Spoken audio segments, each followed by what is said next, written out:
Radio Exterior de España. L'émission en français. Allez auditeurs, bonsoir, ici Madrid, les programmes en français de la radio extérieure d'Espagne. Pour commencer, voici les principaux titres de notre résumé de presse de ce mardi 14 octobre 2014. L'aide-soignante espagnole contaminée par le virus de l'Ebola est dans un état grave mais stable. Les médecins estiment que cette journée est décisive pour juger de son évolution. Et le président de la Généralitat de Catalogne, Artur Mas, annonce une consultation symbolique le 9 novembre prochain. De lourdes peines de prison requises contre 14 détenus des heures ayant suivi la manifestation du 15 mai 2011 à Sol. Cette manifestation avait été le point de départ du mouvement des indignés. Ce journal vous est proposé par Miguel León à la technique et Emmanuel Zar au micro. Radio Exterior de España. En Espagne, Teresa Romero, l'aide-soignante contaminée par le virus Ebola, est dans un état jugé grave mais stable. Le docteur Marta Arzuaga, médecin du service des maladies tropicales de l'hôpital Carlos III, où l'aide-soignante a été admise le 6 octobre. Está estable y bueno, es un día bueno, el día 15, pues contemos con que se mantenga. Le docteur Arzuaga assure que c'est le 15e jour et que de ce fait, il y a de fortes chances qu'elle se maintienne. Les statistiques, en effet, montrent que c'est jusqu'au 13e et 14e jour que la maladie provoque le plus de mortalité. Le médecin qui faisait également partie, comme Teresa, de l'équipe qui a pris en charge les 2 missionnaires espagnols rapatriés d'Afrique, les pères Pajares et Garcia Viejo, a démenti que l'aide-soignante ait reçu du sérum expérimental américain ZMapp.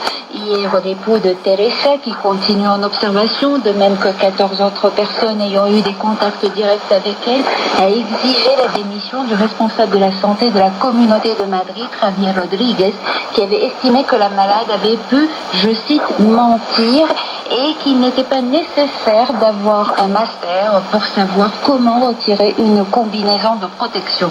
Javier Rodríguez a présenté aujourd'hui ses excuses. Autre démission exigée par un large spectre du corps médical et de l'opposition politique, celle de la ministre de la Santé, Ana Mato. Ce matin, le chef de l'opposition socialiste, Pedro Sánchez, ignorant la ministre, a exigé une comparution du propre chef du gouvernement pour expliquer la situation. Devant une telle désinformation de la part du gouvernement à tous les niveaux, il est urgent que les citoyens aient des informations depuis le premier niveau et que ce soit le chef du gouvernement qui comparaisse devant le Congrès des députés.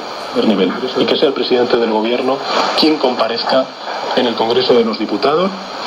En Afrique, le gouvernement du Libéria a menacé de renvoyer les personnels de santé qui refuseraient de reprendre le travail au 2e jour de leur grève pour des revendications salariales. Le mouvement avait été amorcé la semaine dernière par une grève perlée à la clinique Island de Monrovia, centre de traitement débordé dès son ouverture en urgence le 21 septembre.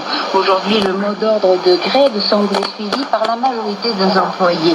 Par ailleurs, l'adjoint au directeur général de l'OMS, le docteur Bruce Aylward, a assuré aujourd'hui que le taux de mortalité des malades contaminés par le virus de l'Ebola hémorragique atteindrait 70% dans les 3 pays les plus touchés en Afrique de l'Ouest.